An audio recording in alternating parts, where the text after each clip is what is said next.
заблагодарам прво на вниманието, навистина долго рочиште, мислам дека немаше потреба, имајќи предвид дека завршните зборови ги имавме на писмено, но благодарам на вниманието, се надевам дека неискуството нема да влијае на одлуката во овој предмет, имајќи предвид дека се промени судија.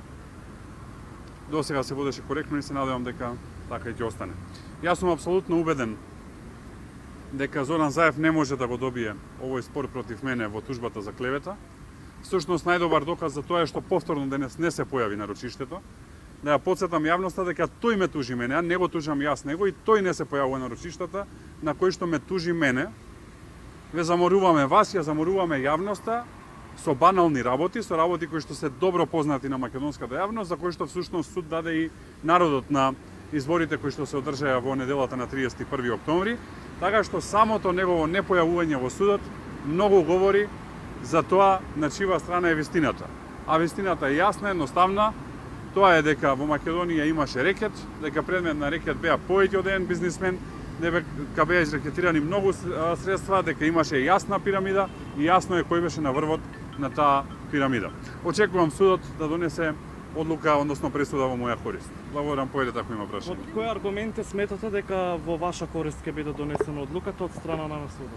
Мислам дека со сето она што го изнесов денес во завршните зборови, како и претходно во главната расправа и во претходните рочишта кои што ги имавме, мислам дека вистината е на моја страна, а всушност и самото тоа што јас се бранам сам, а Зоран Заев го брани најскапиот адвокат во Македонија, кој што слушнавте само за едно обично рочиште за клевета побарува некаде околу 600 евра, многу зборува за тоа на чија страна е вистината. Ќе може ли аргументите за јавноста да ги кажете?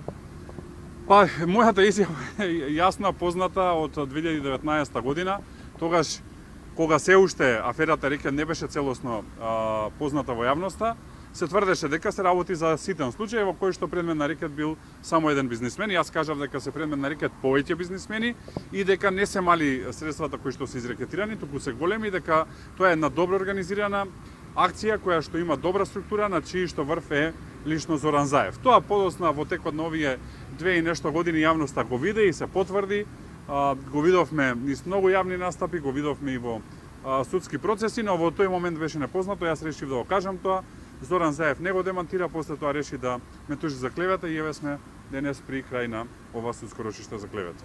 Господин Николски, токму тоа е еден од фактите што вам би оди во прилог, дека не е демантирано тоа што сте го кажале, ама се спори изворот на информацијата како нерелевантен, господинот Ивановски. Од друга страна, вие факт исто така дека, како што кажувате, сте сакали да поттикнете дебата од запрашен јавен интерес, ама таа дебата никогаш нити ја видовме, нити ја слушнавме. Тоа не ви оди во прилог вам. Врз основа на што сте сигурни дека вашата изјава е точна? Видете, работа на опозиција е да изнесува информации во јавност.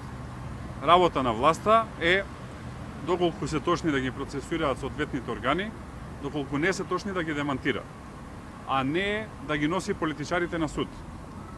Доколку тоа што сум го кажал било неточно, а јас мислам дека е точно, и јавноста виде дека е точно, но доколку власта и Зоран Заев мислеле дека е неточно, можеле да ме демантираат. На исти начин тоа ќе било објавено во медиумите на кои што била објавена и мојата изјава, и тука ќе завршила приказната.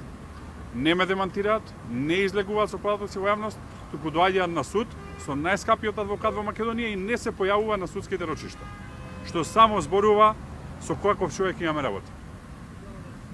Дали во овие моменти ВМРО ДПМН преговара за парламентарно мнозинство и со кој партнер? Имаше претседател на партијата пресконференција, претпоставам не сте ја виделе заради судското рочиште. Нашето барање од денес е брзи предвремени избори. Значи, од денес бараме брзи предвремени парламентарни избори со цел нова влада која што ќе реши политичката и економска криза во Македонија. Благодарам на парламентарно мнозинство, нели нема да го крупните вашето? Па и за предвремени избори исто така треба парламентарно мнозинство, така што на крајот се сведува на истото. Повикуваме сите политички партии во собранието да гласаат за брзи предвремени избори. Се надеваме на поддршка и од СДСМ, и од ДУИ, и од Алијанса, и од Алтернатива, и од Левица, од сите политички партии во собранието.